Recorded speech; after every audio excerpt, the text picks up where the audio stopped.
city, from the suburbs, from the dark road at 2 a.m., wherever you are right now, you're in the right place. Welcome to the Cathedral.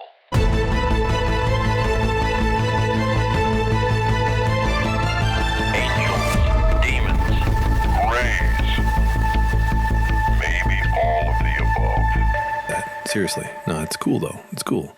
Knowledge is fun, man. That's the thing, right? I'm genuinely all about that. Taking in new stuff, doesn't matter what it is. If it's interesting, I want to know about it. That's just how I'm wired. And hey, before we keep going, if you're new here, welcome to the Cathedral. Hit that subscribe button, hit the bell so you actually get notified when we drop something new. And if you're watching this on YouTube, like the video. It genuinely helps more than most people realize. It's not just a number, it's how this whole thing grows. Okay, I said it. Moving on. So I find it genuinely sad, and I mean that, not in a mean way, just sad, when people just can't take in anything new. Like there's a wall there. You can feel it when you're talking to someone. You say something that challenges what they think they know, and you can actually watch their eyes go somewhere else. They've left the building. Whatever you're saying is already being sorted into the no pile before you've even finished the sentence. Why? Why is it so hard? Is it fear? Is it that if one thing turns out to be true, a whole bunch of other things they've built their life around might not be? I think that's a lot of it, honestly. People aren't protecting their opinions. They're protecting their identity. And I get it. I do. But man, it's a tough way to live. I'll be the first one to admit there are things I'm never going to fully understand. There are concepts, deep physics stuff, certain philosophical frameworks, where I hit a wall and I'm like, okay, that's just not going in. And I can laugh at that. Some things are just not meant to be understood. By me, at least. But that's different from refusing to look. I'll always look. I'll always be curious. That part I can't turn off, and I wouldn't want to. 40 years, man. Over 40 years I've been in this. And the one thing that stayed constant is that the more you look, the weirder it gets. Not clearer, weirder. And I think that's actually the correct response. If you've been paying attention to all of this for any real amount of time, and you think you've got it figured out, I don't know what to tell you. You're probably not looking at it right. So here's what's been sitting with me. Here's what's actually been freaking me out lately. This whole disclosure thing. And I want to be clear. It's not freaking me out because, oh my God, are aliens real? That ship sailed for me a long, long time ago. I made my mind up about that probably before a lot of you watching this were born. We're not doing the are they real conversation here. That's not what this channel is about. That's the beginning of the conversation, not the conversation itself. What's freaking me out is something else entirely. It's the nothing. Let me back up. In July of 2023, a man named David Grusch sat in front of the House Oversight Committee's National Security Subcommittee on Capitol Hill, under oath, and said things that, by any rational measure, should have set the world on fire. Grusch was not some guy with a podcast and a tinfoil collection. He was a decorated Air Force intelligence officer, a combat veteran. He worked for the National Geospatial Intelligence Agency and the National Reconnaissance Office. He was, until recently, the co-lead for unidentified aerial phenomena analysis at the NRO. This is a man with the kind of clearances most people don't even know exist. And he sat there, in front of Congress, on camera, and said, "The United States government is in possession of non-human craft." Not, "We've detected something weird on radar." Not, "There are phenomena we can't explain." He said craft, physical vehicles, of non-human origin. He said there are bodies, non-human biologics, to use the clinical language he used, recovered from these craft. He said there's a multi-decade program, illegal, he says, deliberately hidden from congressional oversight, dedicated to reverse engineering this technology. He named names, not publicly in the open hearing because some of that's classified, but he said he had provided those names to the Inspector General of the intelligence community and to Congress in classified settings. He said individuals had been threatened. He said people had been harmed for what they knew or what they were trying to do about it. He himself said he'd been retaliated against. And he's not the only one. Ryan Graves, former Navy pilot, testified alongside him. Graves has been talking about UAP encounters for years now. He founded an organization specifically to get more pilots to come forward because the stigma around reporting this stuff has cost people their careers. And he said the frequency of these encounters is not rare. He said objects were observed in restricted U.S. airspace on a daily basis for years. Daily, not occasionally. Not, we had a weird thing happen once. Every single day. David Fravor was also part of this growing body of credible testimony. You might know his name from the Tic Tac incident in 2004. A commander in the United States Navy.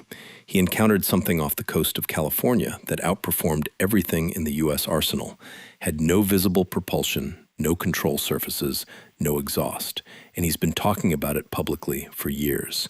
Consistent, detailed, credible. But Grusch was different because Grusch wasn't just saying, I saw something. Grusch was saying, I know where the bodies are buried, literally and figuratively. Now, and this is where it gets dark, and I don't throw that word around, there are people who have allegedly died over this.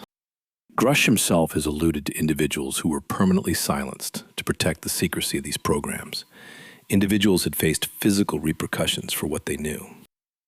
Now, he's not the only one who's made that suggestion. There's a long, uncomfortable history of researchers, insiders, and witnesses in this field who died under circumstances that, at minimum, raised questions. I'm not going to sit here and tell you every one of those deaths is connected to something sinister. I don't know that. But I'm also not going to pretend the pattern isn't there, because it is. And when a credentialed intelligence officer with a security clearance goes in front of Congress and implies that people have been killed over this, that's not a throwaway line. That's a man who has thought carefully about what he's saying and said it anyway, under oath. And speaking of people who are very aware of their own mortality in this conversation, there's a congressman from Tennessee named Tim Burchett, Republican, sits on the House Oversight Committee's UAP subcommittee. Been one of the most consistent voices pushing for disclosure for years. And just a few days ago, he went on Newsmax and said something that stopped me cold. He said, I was briefed 2 weeks ago, and it would have set the earth on fire. This country would have come unglued, I think, if they would have heard all that I heard. A sitting member of Congress on television saying that what he was told in a classified briefing in a SCIF, a sensitive compartmented information facility, which is a room where no signal gets in or out and everything said is classified, would cause this country to come completely unglued if it got out. And then he went on TMZ, and described being briefed about a craft the size of a football field that can travel underwater at 200 miles per hour. I want to let that land for a second. A congressman, a craft the size of a football field, moving through water at 200 miles per hour. On the Celebrity Gossip Network, between segments about whoever just broke up with whoever. I genuinely cannot decide if that's the most absurd thing I've ever heard or the most important. Maybe both. But here's the part that got the least attention and deserves the most. Burchett said, unprompted, on camera, for the record, I am of sound mind with a strong will to live, and I don't take risks.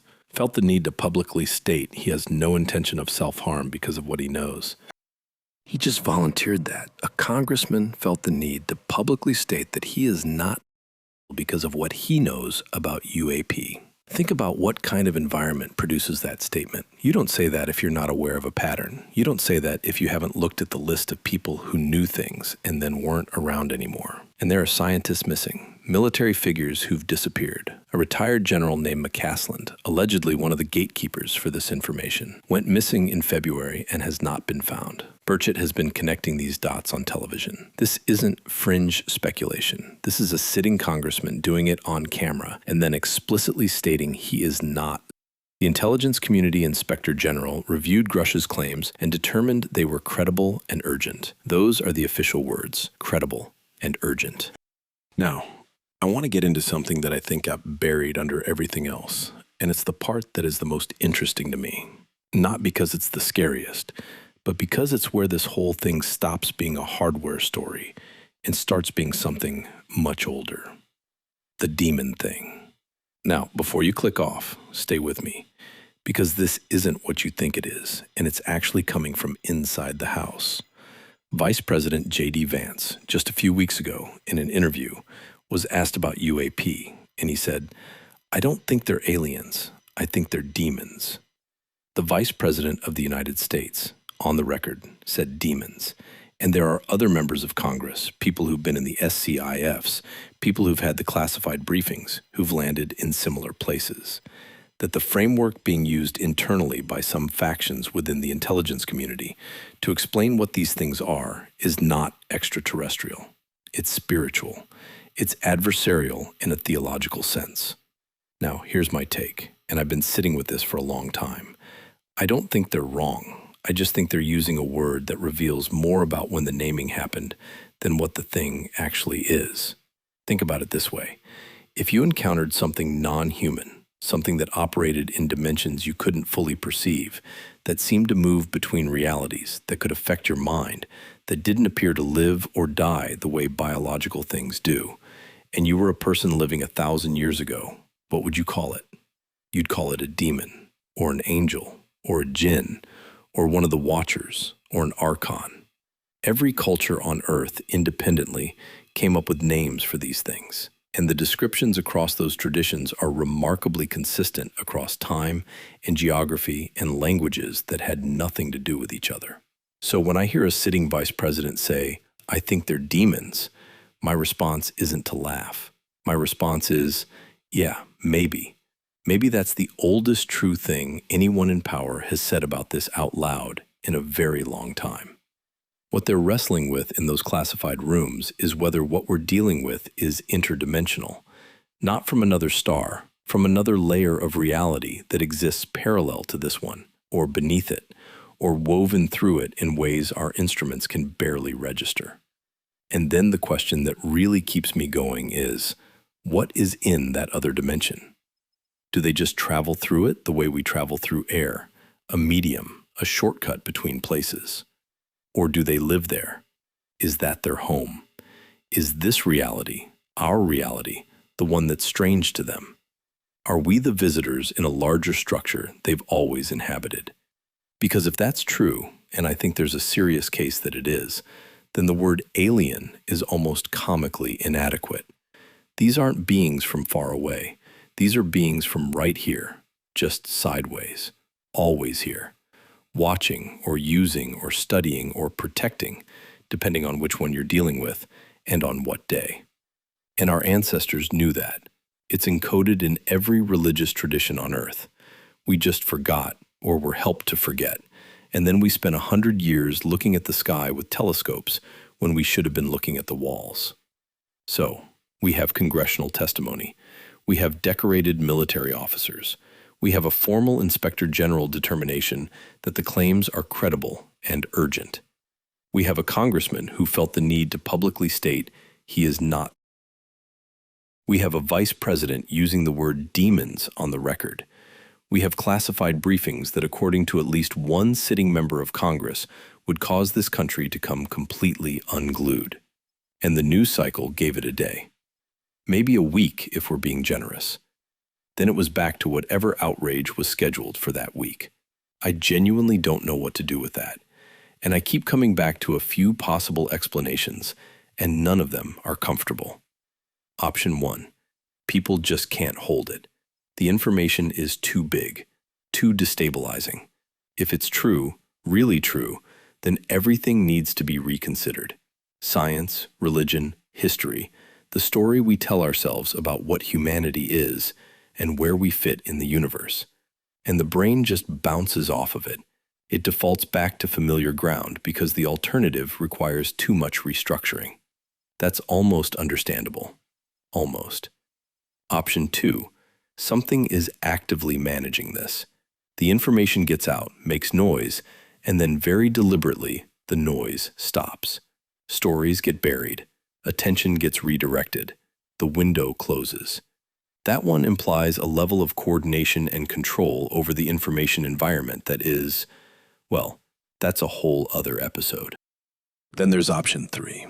And this one is personal. I was in my 30s. It was a Thursday around noon, not 3 in the morning, not some altered state situation, just a regular Thursday in the middle of the day. I was walking home and I looked south toward Chicago. Hovering over what looked like the direction of Sox Park was a massive, shape-shifting something. And I want to be careful with how I describe it because I don't want to dress it up. It was huge, it was shifting, and it was not a balloon. In the distance behind it, further away, was another one, smaller only because it was farther back. I watched this thing for about 20 minutes while I was walking. 20 minutes. And here's the thing. At the time, I was doing a lot of film work. I had equipment, tripods, expensive video cameras, all of it sitting in my apartment. I got up to my porch, watched it for another 5 minutes, and then I went and took a nap. I took a nap. I could have had footage. I could have had something real, something documented, something I could have shown people. Instead, I went to sleep. And the deeply strange part is that it didn't even feel like a strange choice in the moment. There was no internal debate, no fighting the urge to film it. I just went inside and laid down like it was the most natural thing in the world. It wasn't until much later that I realized that is not what a person does when they've just watched something unexplainable hover over a major American city for 20 minutes. That's not a normal response.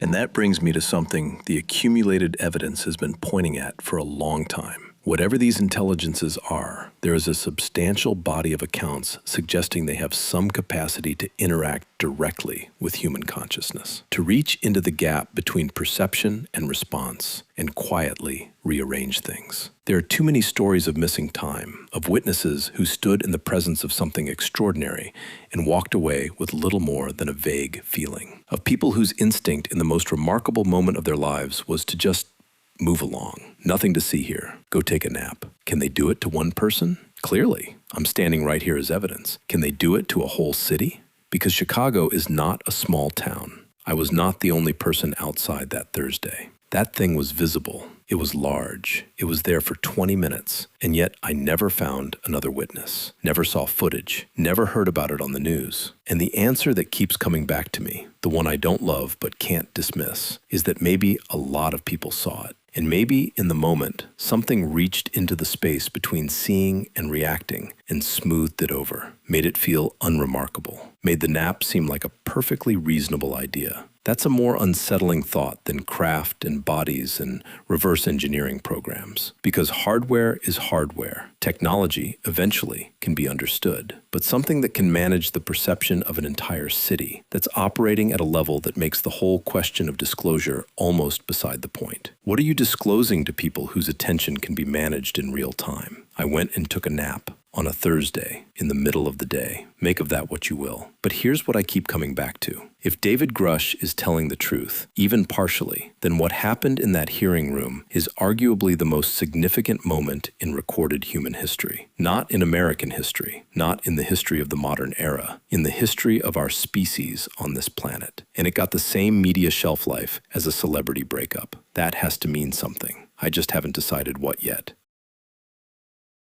Let me tell you what this place is and what it isn't, because I think that matters. The Cathedral. The name means something to me. A cathedral isn't a small room. It's a massive open space. High ceilings, many levels, many alcoves. People come in from completely different directions and they all end up in the same space, looking up at the same thing, and everyone's having a slightly different experience of it. That's what I want this to be. This is a place where we dig into UAP, and I mean the full scope of it, the craft, the encounters, the government programs and the whistleblowers and the physics of objects that move in ways that shouldn't be possible. We go into the testimony, the radar data, the declassified footage, the people who've risked careers and reputations, and apparently in some cases, their lives to get this information out. We ask the questions the mainstream won't ask, not because the evidence isn't there, but because the implications are too large to process inside a standard news cycle. We look at what these things actually do, how they behave, what the patterns in the data suggest about what they are and what they want, and we do it seriously, without the wink, without the tinfoil hat framing that gets slapped on this stuff to make it dismissible. We treat it the way it deserves to be treated, as the most consequential, unresolved question in human history. We go just as deep into consciousness, out-of-body experiences, what actually happens when you leave your body, what you find out there, why the accounts from people who've never met each other describe the same geography, near-death experiences and what people bring back from from them, because what they bring back is remarkably consistent, and that consistency is data, whether the scientific community wants to call it that or not. The mechanics of consciousness itself, whether it's something the brain produces or something the brain receives, and what the answer to that question implies about everything else. The work of the explorers who went in deliberately, Robert Monroe, who mapped non-physical reality the way a cartographer maps terrain, and others who followed, what they found, what they reported, why nobody talks about it in polite company. And we go deep into the traditions, Gnostic philosophy and the Nag Hammadi texts, buried in the Egyptian desert, almost certainly to protect them from a church that was not shy about destroying things it didn't like. The Hermetic corpus and what it actually says about the structure of reality, the nature of the divine, the relationship between consciousness and the material world, the Kabbalistic tradition and its map of the layers of existence beneath the existence we think we're living in, Neoplatonism and what the Greeks understood about emanation and consciousness that got quietly removed from the version of history we were all handed, the mystery schools, the ones that operated in the shadows of every major civilization on this planet, teaching the same things in different languages to whoever was ready to hear them, and being suppressed by every authority that felt threatened by what they were teaching.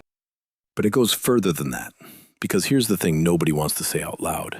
Every major religious tradition on this planet has something in it that points at the same reality. The Vedic texts describe flying vehicles, aerial battles, beings from other realms interacting with humanity in ways that would not be out of place in a UAP briefing document. The Sumerian records describe the Anunnaki, beings who came from the sky, who intervened, who ruled, who left traces in our genetics and our mythology that we're still arguing about. Islam has the jinn, intelligent non-human entities that exist in a reality adjacent to ours, that can interact with us, that have their own civilizations and their own agendas. The Book of Enoch, which didn't make it into the Bible, and I'd argue specifically because of what it describes, talks about watchers, beings who came down and interfered and left something of themselves in us. Zoroastrianism framed the whole of existence as a war between two orders of intelligence, not good and evil in a simple moral sense, but two fundamentally different kinds of being with two fundamentally different relationships to this reality. Buddhism describes realms and beings that populate them in a cosmology so vast and detailed that it makes our current scientific model look like a child's drawing. The shamanic traditions of every continent on Earth, cultures that had zero contact with each other, describe entities encountered in altered states in ways that are consistent enough to be startling. The Dogon people in Mali had detailed astronomical knowledge of Sirius that they had no conventional means of possessing. They said beings from that system gave it to them. These traditions didn't borrow from each other. They were separated by oceans, by centuries, by languages that had nothing in common, by levels of isolation that make independent invention the only available explanation. And yet, they kept arriving at the same place. Non-human intelligences, other dimensions, a reality underneath this one that is more fundamental than the one we're walking around in. A source that is not the same thing as the God that organized religion handed us.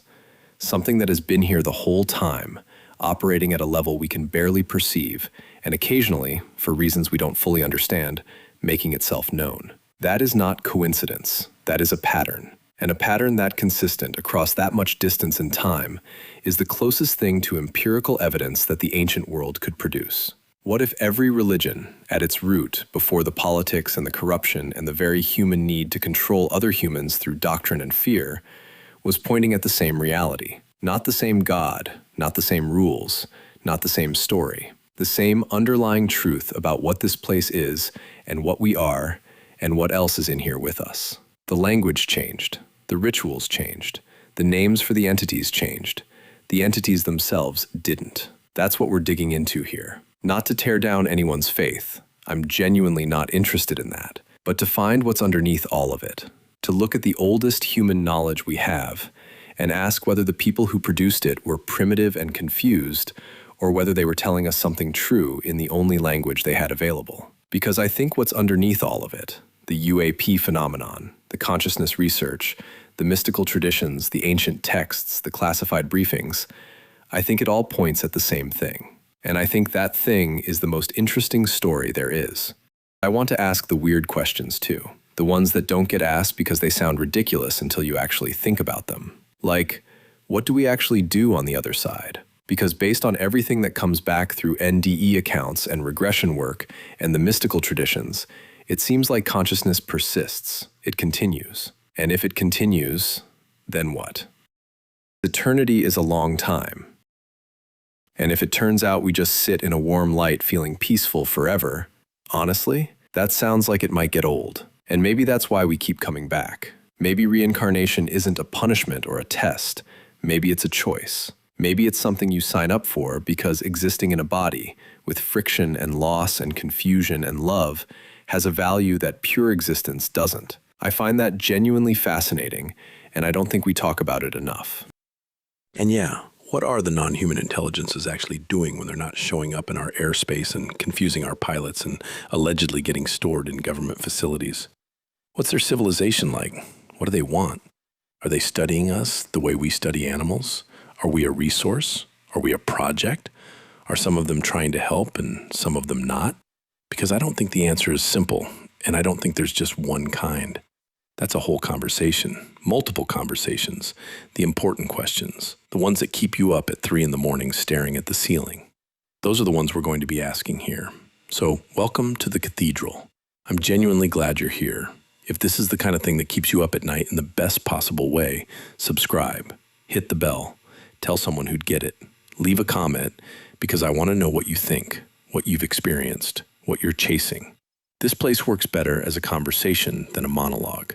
We've got a lot of ground to cover, and we're just getting started. I'll see you